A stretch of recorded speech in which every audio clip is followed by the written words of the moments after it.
Today on Teuty's track analysis, we have the track of the day for June 12th, Minas Morgal by Isirix.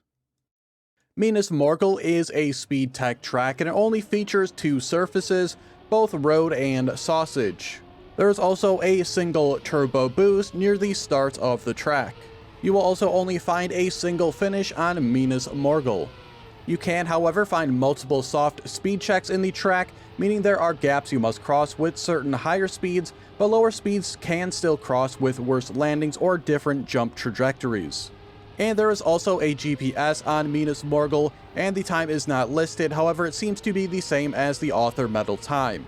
As far as difficulty goes, I found Minas Morgal to be on the challenging side and would rate it a 7.5 out of 10. I found the author medal time to be quite difficult as well, with my personal best of a 49.328, coming in just over 1 second behind that author medal time of 48.317. The gold medal time was 52 seconds, the silver 58 seconds, and the bronze 1 minute and 13 seconds. Overall, I thought Minas Morgal was a decent track, and maybe on a different day I would have found it more enjoyable, but today I only would rate it a plus. For today's route analysis, we are using the current world record driven by Isirix to compare against my personal best. Their time of a 47.676 beats my personal best by 1.652 seconds.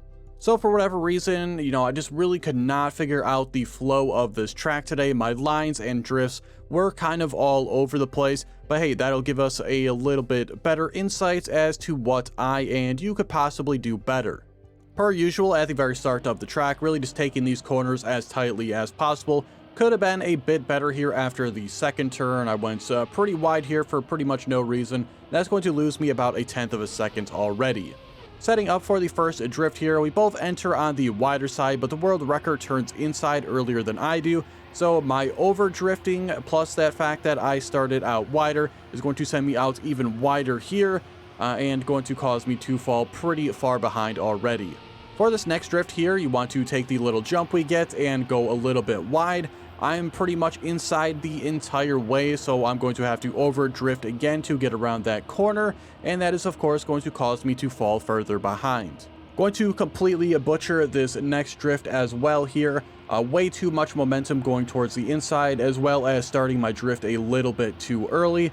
And here, again, going inside to outside is not ideal. You want to go from outside to inside, as that will garner you much more speed on the exit. The upcoming drift can be one of the more challenging ones in the track to maintain speed on, but as you jump off the sausage, you'll have a little bit of airtime, send that into a drift, and then you want to enter this as wide as possible, and then exit basically as straight as you can. Moving on to the little drop down here, which I didn't really care for, but the world record here will exit a little bit wider than me. I go again too aggressively inside here, so when I drift, I'm going to end up being a little bit too wide, and once again, I'll over drift as well. So a bunch of things going wrong here, but the world record goes again from an outside line to an inside line. The next drift is probably one of the more unique ones, which you actually want to stay on an inside line basically throughout the entire thing. Of course, this is basically the only one I go from an outside line to an inside line. Luckily, the only thing I really lost here was distance, as I'll be about even on speed. For this upcoming jump here, we'll see the world record leave a little bit wider than me, somewhat down the center here, and they'll leave on an inside line. I start on that inside line, heavily over drift here. And the reason I overdrifted is because this corner is pretty blind, and I kept crashing out so many times on the left side wall. This one, again, is a pretty blind drift as well, with your vision blocked by the building and the pole. But here again, the world record starts outside, it goes inside. I start inside and go outside, losing speed and distance yet again. After that, it's just full speed to the finish. If you did not see my latest YouTube post, there'll be a bit of a schedule shakeup this week, with an analysis being on Wednesday while I take Tuesday and Thursday off. If you want to see the reason why, I'll leave a link to that YouTube post in the description.